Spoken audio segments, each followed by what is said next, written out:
Tout d'abord, parce que je me suis même posé cette question-là, ce qui a attiré mon attention, c'est l'emploi du pluriel, tous les coups. Est-ce que forcément tous les coups sont-ils permis? Est-ce qu'il y aurait peut-être certains coups qui seraient permis? C'est ce que notre exposé va nous démontrer. La question est légitime, car de nos jours, la violence est omniprésente. Je vous l'accorde. Malheureusement, les hommes ne s'offusquent plus de certaines scènes qui, jadis, auraient provoqué de violentes réactions. Premier exemple, allumez la télévision, ouvrez votre journal. N'y a-t-il jamais eu autant de tromperies, de fraudes, de coups fourrés et de coups bas en toute matière? La corruption est partout et cela se voit d'autant plus dans la période préélectorale dans laquelle nous sommes. Le trésor de la langue française définit le coup comme un mouvement rapide au bout duquel un corps vient heurter un autre corps. Cela désigne donc un choc, une rencontre malheureuse et sciemment visée.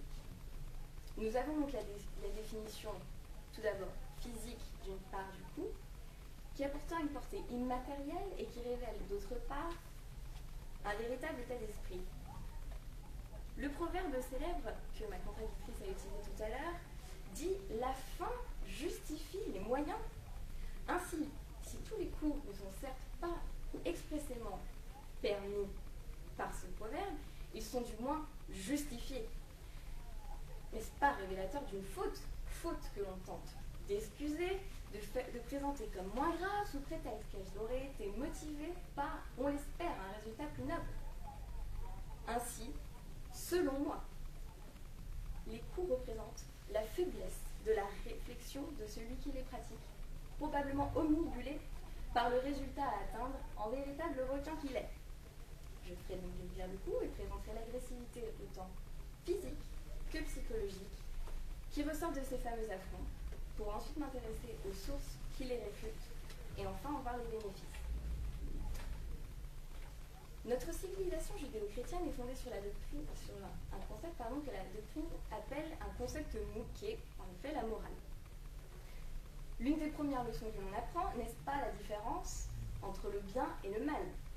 Notre comportement est dicté par des principes tels que « tu ne tueras point » qui hantent nos esprits. D'ailleurs, n'est-ce pas intéressant de voir que la forme, certes déguisée, je vous l'accorde, mais quand même de l'impératif est ici utilisée. Celui qui ordonne peut aussi défendre et a priori permettre. Dès l'origine de l'homme, ce dernier s'est empressé de se reconnaître des droits naturels, certes, mais principalement des obligations. Pourquoi se limiter ainsi? Aristote, dans la politique, nous explique en quoi l'homme est un animal politique.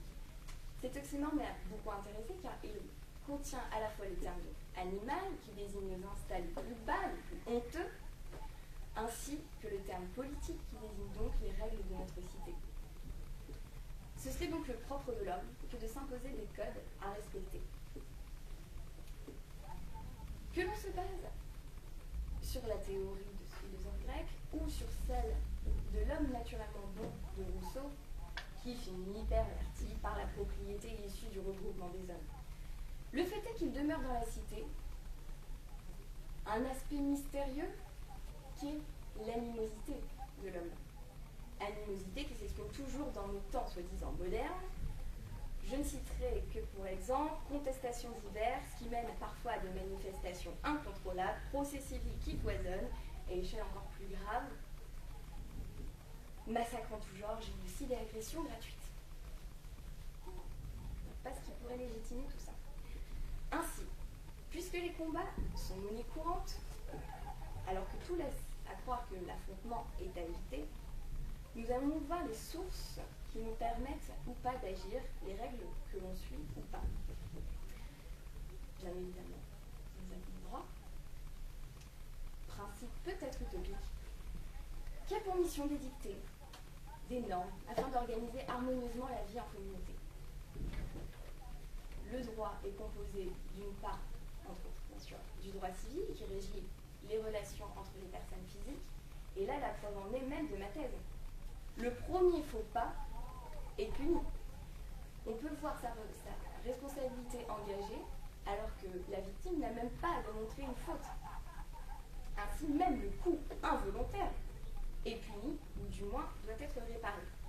D'autre part, nous avons aussi le droit international public, qui, quant à lui, prohibe l'intervention armée.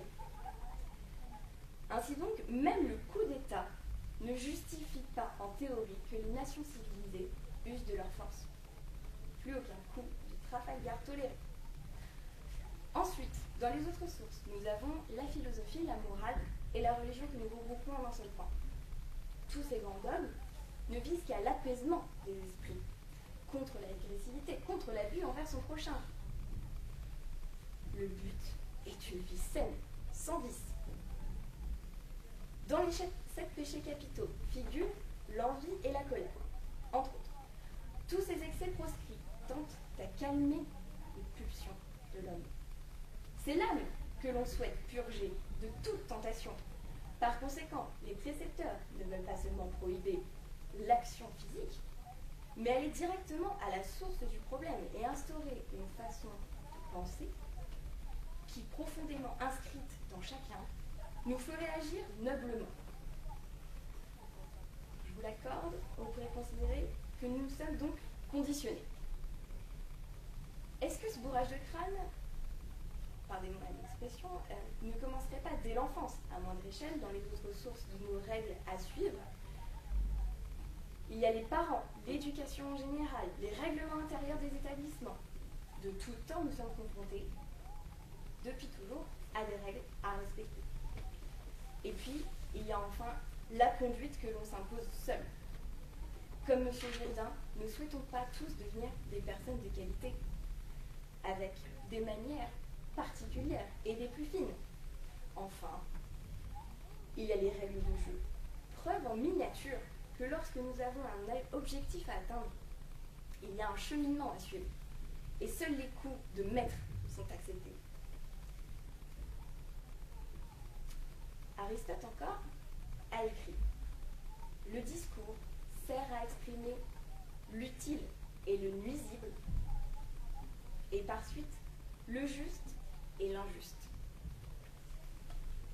Je vous laisserai conclure sur l'utilité de mon propos et sur la nocivité de celui de ma collègue, car promulguer le coup, c'est gager l'intolérable, l'injustice, la loi du plus fort, voire même de la bombe atomique. Ma contradictrice a utilisé l'expression « pourtant, ce serait la vérité de la vie. La morale ne pourrait pas être appliquée en nos temps modernes. » Et pourtant, le premier exemple qu'elle nous a cité est l'homme préhistorique. Donc, une contradiction.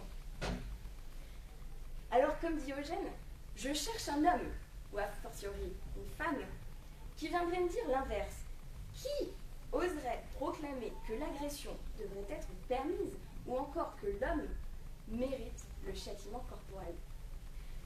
Car, sans tomber dans le pathos, pour vous parler des victimes innocentes qui subissent le coup des puissants, mais bien en pointant du doigt le cas de l'accusé qui a commis un crime, doit-on pour autant le rouer?